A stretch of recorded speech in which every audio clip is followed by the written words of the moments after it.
ابن سعیدہ نے جریر اور لیس کی سند سے ایک روایت نقل کی ہے کہ ایک شخص حضرت عیسیٰ علیہ السلام کی خدمت میں حاضر ہوا اور کہنے لگا، یا نبی اللہ، میں آپ کی صحبت میں رہنا چاہتا ہوں۔ آپ علیہ السلام نے فرمایا، بہت اچھا۔ چنانچہ ایک دن آپ علیہ السلام اپنے اس رفیق کو ساتھ لے کر باہر چلے، اور جب آپ ایک نہر کے کنارے پہنچے تو دونوں نے اکٹھے بیٹھ کر کھانا کھایا۔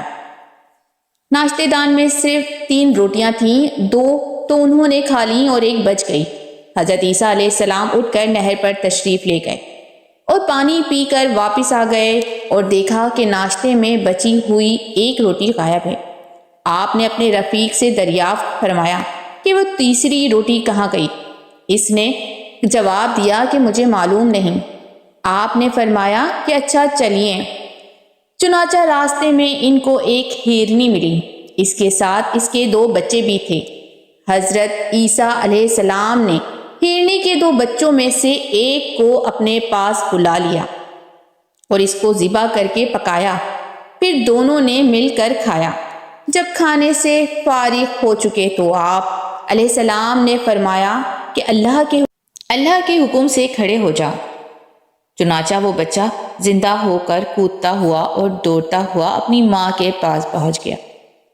پھر آپ نے اس رفیق سے فرمایا کہ میں تجھے پاک ذات کی قسم دیتا ہوں جس نے تجھ کو یہ معجزہ دکھلایا کہ وہ تیسری روٹی کہاں گئی، مگر اس نے پھر وہی جواب دیا کہ مجھے معلوم نہیں۔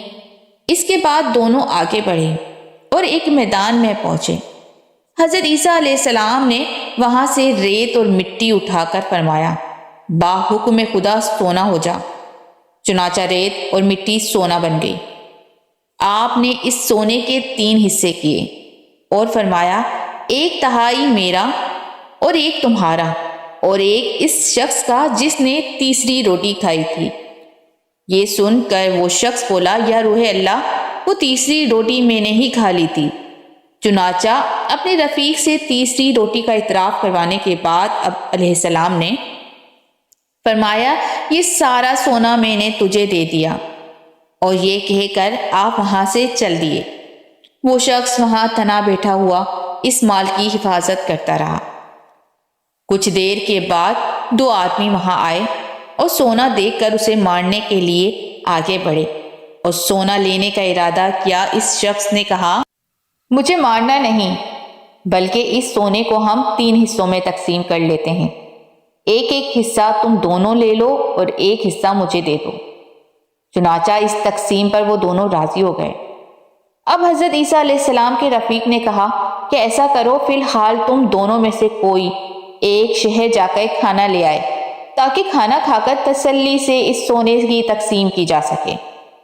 چنانچہ ان میں سے ایک کھانا لانے کے لیے شہر کی طرف چلا گیا، لیکن راستے میں اس کو کھانا لانے والے آدمی کو ایک بات سوجھی کہ اگر میں کھانے میں زہر ملا دوں تو یہ سب سونا میرا ہو جائے گا۔ چنانچہ اس نے کھانے میں زہر ملا دیا اور کھانا لے کر ان کے پاس پہنچا۔ دونوں اس کے آنے سے پہلے ہی آپس میں مشورہ کر چکے تھے کہ کھانے لانے والے کو ہم آتے ہی مار ڈالیں گے تاکہ یہ سونا ہم آپس میں تقسیم کر لیں۔ چنانچہ جیسے ہی یہ شخص کھانا لے کر پہنچا تو دونوں نے مل کر اس کو مار ڈالا، اور اس کے مارنے کے بعد وہ اطمینان سے کھانا کھانے کے لیے بیٹھ گئے تاکہ کھانا کھانے کے بعد سونا آدھا آدھا تقسیم کر لیا جائے۔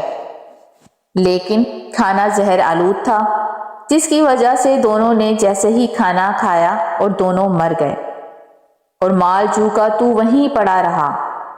اتفاقاً حضرت عیسیٰ علیہ السلام کا پھر اس جگہ سے گزر ہوا۔ جب آپ نے یہ منظر دیکھا تو اپنے حواری سے مخاطب ہو کر فرمایا کہ یہ دنیا ہے اور دنیا داروں کے ساتھ یہ ایسا ہی معاملہ کرتی ہے، لہٰذا تم سب کو اس سے بچنا چاہیے۔